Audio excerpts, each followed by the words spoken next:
Kalau terang normal ya. Jadi Rasul itu semuanya di pusat kota. Makanya ada litung diro ummal kuro. Ya, semua Rasul itu di pusat kota. Ora oleh Nabi kok wong desa. Tapi desa-desa ini dikirimkan santri-santrinya. Sehingga kita kenal misalnya Sunan Bonang punya utusan Sunan Wijogo. Kalijogo dakwah daerah Seragen, Boyolali sampai Jogja menawa. Tapi aku ora roh Jogja tenan pura. Tapi Darwan tok Solo 3, Boyolali, Seragen. Tapi menawa tok Jogja barang. Terus Mbah Sunan Bonang punya murid Mbah Soleh yang sampai Sarang misalnya. Itu mulai dulu gitu. Sehingga saya termasuk orang yang bapak saya kandung itu hidupnya itu paling 2 kilo dari makomnya banyak Sunan Ampel, Mbak Ibrahim napa? Asmorokonti. Ya Sunan Ampel itu ketua Wali Songo, itu punya bapak itu di daerahnya bapak saya. Namanya Ibrahim napa? Asmorokonti. Nah, bahasa Arabnya As-Samarkonti. Terus ini punya bapak namanya Jumadil Kubro, itu di Mojokerto. Karena logikanya tadi, ketika dari mana itu Thailand atau Cempo itu ke Thailand apa Myanmar? Apa Kamboja? Kamboja. Tapi sakjane rapati Kamboja, kowe kok roh nek iku Kamboja ya ora roh. Moe Cempo lah. Ya kalau enggak Kamboja ya Thailand. Atau kubu sebelah. Wah, angel temen redaksi ini. Daerah sebelah maksudnya daerah sebelah. Angel nerangno wong sufi angel. Mergo kowe wis terjustifikasi, penting ku nek ora paham muni wallahu a'lam. Kacau. Gayanya sopan tapi itu pelemparan tanggung jawab. Nah, dugaannya para sejarawan, saya termasuk yakin yang versi ini kan beberapa sejarawan itu kan macam-macam. Ono sing nulis buku profesi, biasanya rapati paham. Umpamanya nulis itu profesi bentuk royalti.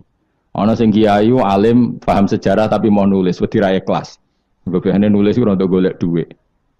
Ono sing ora nulis ya ora paham koyo kowe, penting seneng kiai. Iku makome ya dhuwur. Ora penting seneng kiai.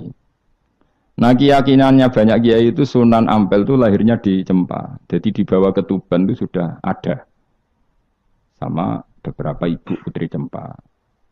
Karena Tuban itu pelabuhan, kan dulu kan nggak ada akses kecuali apa? Pelabuhan. Maka turun di Tuban, ya di desanya bapak saya. Makanya keluarga besar saya itu dulu ya masih keren lah secara silsilah. Nah, maksudnya intisab ya, entah intisab gen maupun intisab nopo belajar. Ya. Intisab kan ada dua, ada gen, ada apa? Belajar. Nah, sama intisab nasab maupun intisab sabab. Ini penting saya utarakan. Hingga orang yang tidak nasab pun untuk barokah Kanjeng Nabi Muhammad sallallahu alaihi wasallam, yaitu tadi karena kullu nasabin wasababin mungqatiun yaumal qiyamah illa nasabi wasababi. Jadi wong sing wis gagal nasab ngene iki iku iso intisab Nabi lewat nasab sebab, yaitu napa warasatul ilm apa? Warasatul ilm. Jadi kowe sekali ra alim wis taqabbalallahu minna minkum taqabbal ya karim. Habib ora, ye ora, Gus ora, alim ora, sapa? Muhibbin, pecinta, penggemar. Kayak slang itu kayak ana penggemar itu. Nah, karena bapaknya Ibrahim Asmorokondi itu wali-wali itu kan ya orang alim. Makanya dia ke Mojokerto. Karena tradisinya wali itu ngikuti Nabi, syaratnya Nabi dakwah itu di pusat kota. Zaman itu pusat kota Nusantara kan Mojokerto, karena di situ ada apa? Majapahit. Jadi secara logika masuk akal kalau Mbah Jumadil Kubro itu makomnya di Mojokerto, karena untuk mencari pusat kota. Paham ya? Jadi ini saya setuju dengan versi itu, karena coro hitungan-hitungan alim itu masuk akal. Paham apa? Singgah di Tuban karena pelabuhan, milih Mojokerto karena pusat kota. Karena semua nabi itu litung ziro, ummal kuro, waman haula. Nah, kemudian para nabi ini karena sentral di daerahnya, beliau untuk ke pelosok-pelosok kirim utusan. Itu disebut arsalna ilaihimus. Nah, utusan minimal 2 karena biar ada temannya. Ono konco ngrumpi, konco rembukan. Nah, dhewean kan repot. Nah, 2 ini kemudian ditambahkan 1. Fa'azzazna bisalis. Terus sunnah keempat, biasanya dalam proses dakwah itu dibenci banyak masyarakat. Kemudian Allah selalu bikin 1-2 orang yang mau iman dari kampung situ. Ya, dalam konteks ini Habib An-Najjar disebut wajah min aqsal madinati rajulu yas'a. Jadi polanya Allah ini akan terulang terus. Kalau kamu di dakwah di desa binaan, maka yang nolak banyak, tapi selalu ada satu dua yang menerima kamu. Nah ini yang awal satu dua menerima kamu, insya Allah awal dari kebaikan segalanya. Asal kamu sabar. Dan itu harus dilatih. Dimulainya dari mana? Ya dakwah ilallah walillah. Tapi kalau motifnya sudah uang, akhirnya kita repot. Daerah ini prospek karena ngerti HE kiai. Daerah ini ora prospek ora roh HE. Akhirnya sing ora prospek udah mek sugihan diri ritual sing kejawen sing cara zahir sirik dijauhi para kiai. Bareng diserang kubu sebelah kene bengok. Nah kelakuan kok ngono iku apa-apaan, paham ya? Jadi kita ini sudah salah kaprah. Jadi dakwah ning daerah prospek ekonomi maksudnya. Tapi ora gelem dakwah ning daerah bina. Lho kula gak ada cerita niki demi napa? Demi kebenaran kula ungkapno. Di Pasuruan itu ada desa namanya Cowek. Itu dulu bapak ke sana itu pakai truk power. Truk power. Itu kampung situ riyen abangan. Saat ini termasuk menjadi kampung terbanyak hafidnya. Terbanyak hafidnya. Itu sekarang saya teruskan sudah jadi kampung yang maju itu hafid terbanyak termasuk terbanyak itu di situ. Itu dulu bapak ke situ tempat truk power. Nara truk power iso munggah. Sama ingat kecilnya dijak ke sana. Terus sekarang yang dulu dibina bapak saya sudah diputu. Sekarang saya teruskan. Saya masih dakwah di sana. Kadang ya doawan ke saya. Keren. Mulane kula nganti saiki ya ora perlu tak ceritakan. Saya masih punya desa binaan di Kalimantan, di beberapa daerah itu santrinya ngaji di saya tak bina karena tadi ada yang di sentral, misalnya saya di Jogja gini namanya sentral. Kemudian ada yang dikirimkan ke desa-desa apa? Bina. Dan itu cukup delegasi karena kalau kiainya induk ikut nguyur ning kono engko terus kene kosong kadang tuke wayoan tok ora binaan ya ora apa-apa halal tapi kadang iku binane ra kasil tapi wayohe kasil ya wong akeh ya sing macam-macam kowe ora usah protes engko nang protes ustaz juga manusia jawabe omong ngono ustaz juga manusia. Intinya itu menjadi inspirasi Rasulullah kemudian bikin dakwah tadi. Makanya Rasulullah ketika sugeng, rungono, Nabi jelaskan pada akhirnya di mana? Medina kan. Anggap saja Medina itu ya Umayyah Qura. Tentu Umayyah Qura pertama itu Mekah. Terus kampung kedua Nabi di Medina. Saya beri contoh ya. Attab bin Usaid diutus di, ada yang baca Asid, diutus di Mekah. Ali, Abu Musa al-Asy'ari, kemudian siapa tadi? Mu'ad, itu diutus kemana? Yaman.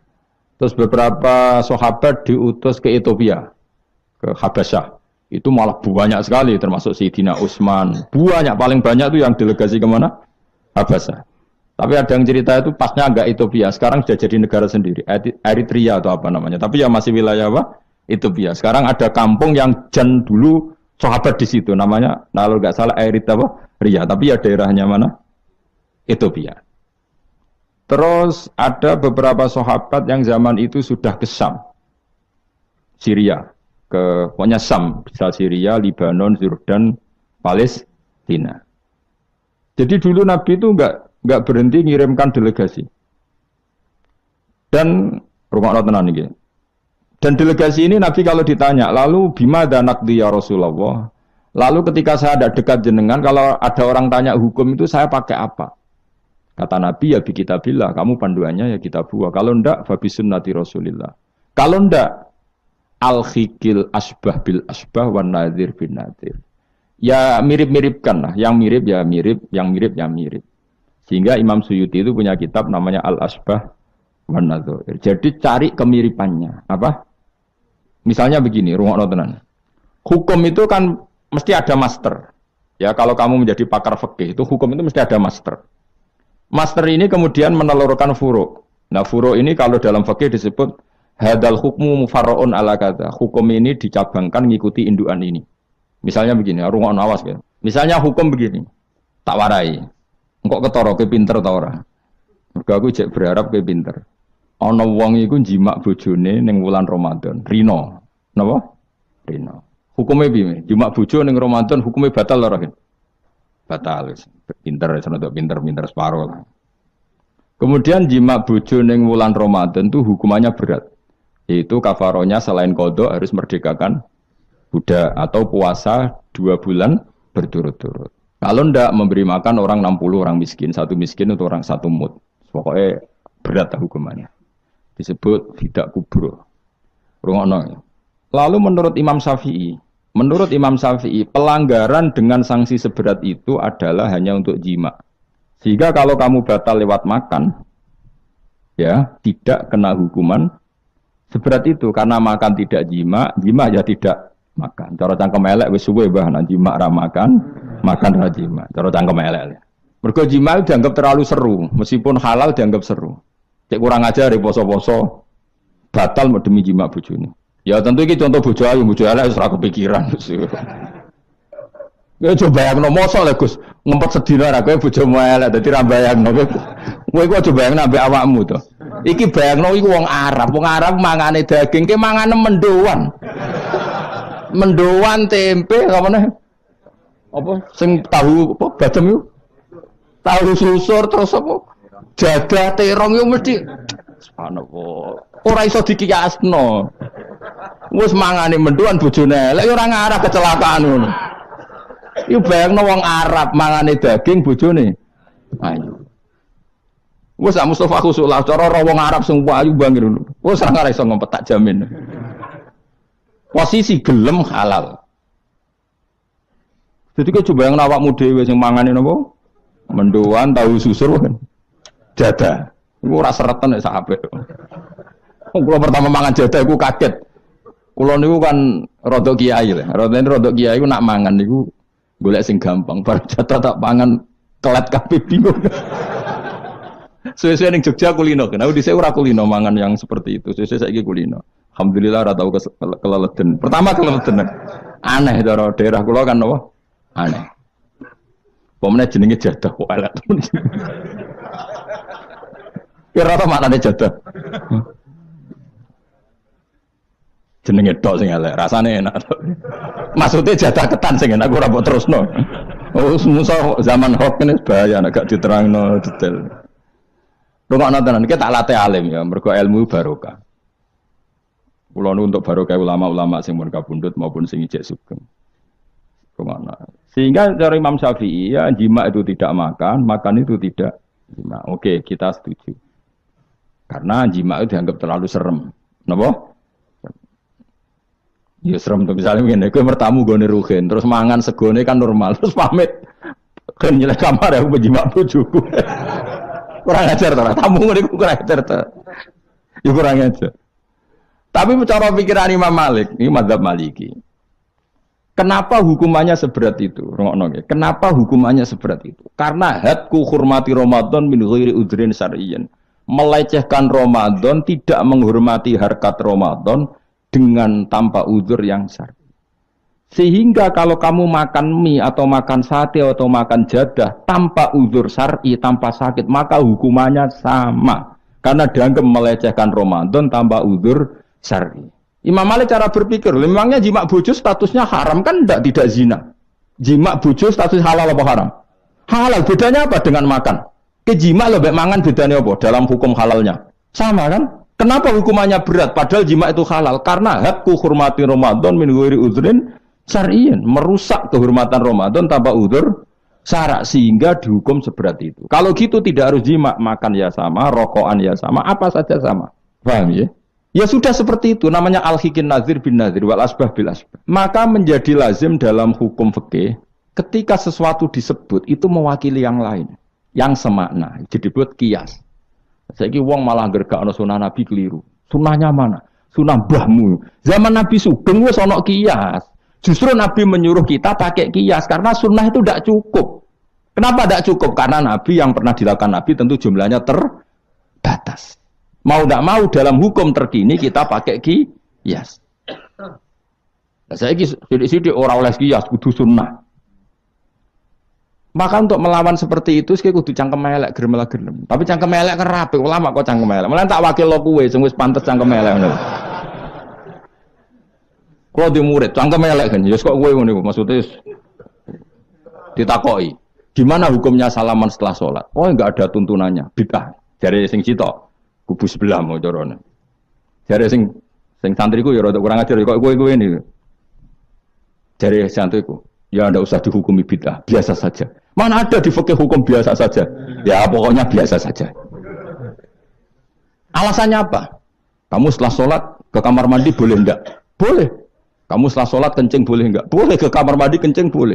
Lalu nyalakan HP? Boleh. Nah kenapa kalau salaman enggak boleh? Bedanya apa dengan nyalakan HP? Waduh cangkem elek. Iya cerita cangkem elek. Maksudnya itu akhirnya satu-satu yo satu-satu. Lah kula sebagai kecelok wong alim do takok aku, dua-duanya takok. Cara jenengan sepundi? Padha nganggure ya mrene ngono.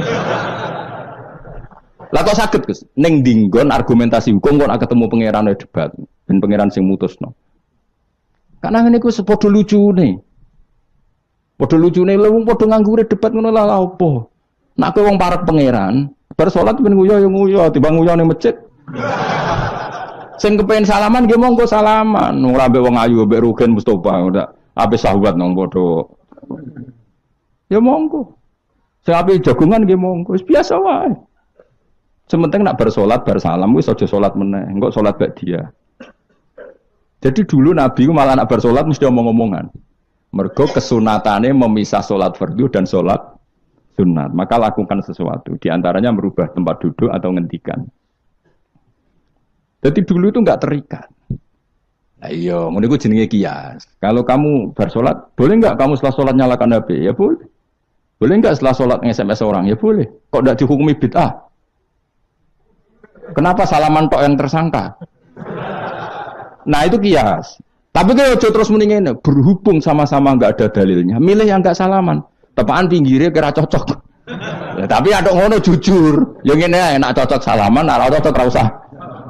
Malah angel meneh kan hukum ngono kan. Tapi susahnya apa sih kita tidak ngomong seperti itu? Sing salaman yo keben, wong ini alam demokrasi. Sing ra salaman yo keben ya biasa wae. Wong bar salat itu perintah pangeran eling pangeran. Ya sudah. Ana sing eling pangeran lewat salaman, ketemu wong mukmin. Ana sing carane eling pangeran nundu wilu terus ngaca tasbih. Ana sing nganggo tasbih bid'ah, nganggo drijine. Ya monggo sementing aja misoi wong. Susah ya apa sih? Waras sidik maksudnya ilmiah sidik. Nah sekarang saya tak bedai, kayak saya ini mazhab Maliki apa Hambali, apa Syafi'i, mau udah bedean mau udah. Maka terus diputuskan kalau nggak ada sunnah Rasul maka al-hikin nazir bin nazir, hukum sing mirip-mirip. Sekarang begini misalnya contohnya, saya berkali-kali cerita, ini anekdot tapi nyata. Ada seorang alumni penggaweane nabok ibu Juni, nabok itu kan dengan tangan, nabok dalam bahasa Jawa dengan tangan kan. Bareng dia ini dilapuri, karena kan jogeman nabu ibu jumu. Gang Rongulan bojone Rugen lapor aku, Gus sakniki mboten nabuki, nyadui. Bareng Rugen tak celuk, "Hen, kok sik nyadui piye?" Jare sing haram nabuki, Gus. Sakniki tak leh nyadui. Terus aku mending ngene, "Yo aja nyadui." Gang Rongulan bojone lapor, sakniki ngidoni. Hanya karena terjebak tekstual, apa? Tekstual. Berhubung naboi tidak nyadui, kalau naboi haram nyadui mesti haram, itu terjebak apa? Tekstual. Coba kalau dia waras sedikit, makna haram naboi itu menyakiti. Saya ulang lagi, makna haram naboi itu maka nyadui juga sama, ngidoni juga sama, ngembor nganti utang-utang tonggo yo sama, karena itu sakit loh perempuan utang-utang itu. Pemilih di cerdas ngono. Terus bertakoi, sunnah rasulnya mana? Baru saya. Ya malah nak pangeran ngendikan dengan wong tua mau fala taqul lahuma uffin. Jangan katakan hus. Terus dia mendingin, jancuk bapak. Loh, kok meni jancuk? Kan tidak uffin. Waras to ora wong sing mendingin. Kowe sing mendingin ora lho. Maka sebetulnya zaman Nabi itu sudah ngendikan al-hikin nazir bin nazir. Sehingga kalau orang tua haram dikatakan hus, maknanya haram disakiti, yang maknanya sejenis maka sama. Jadi mulai dulu kias itu ada, meskipun ya tentu jangan kebablasan. Misalnya yang tanpa ilmu itu kias yang kebablasan. Maka ini penting sekali ngaji. Nah, para delegasinya Rasulullah dulu dibekali gitu. Sayyidina Ali ditanya, terus kaidahnya yasiru wala tu'asiru basiru wala tunafiru. Bikin mudah, bikin ceria, jangan bikin susah. Bikin gembira, jangan bikin susah. Mulane kalau ngaji seneng guyon. Perkara ini kowe wis sumpek ning omah, rai-raimu wis rai sumpek. Lah wis sumpek ning nggon ngaji. Disumpekno pisan. Kan sumpek double. Stres malah ngel-ngel wong. Jadi tidak guyon nae ben rileks, lali utang sejenak, no.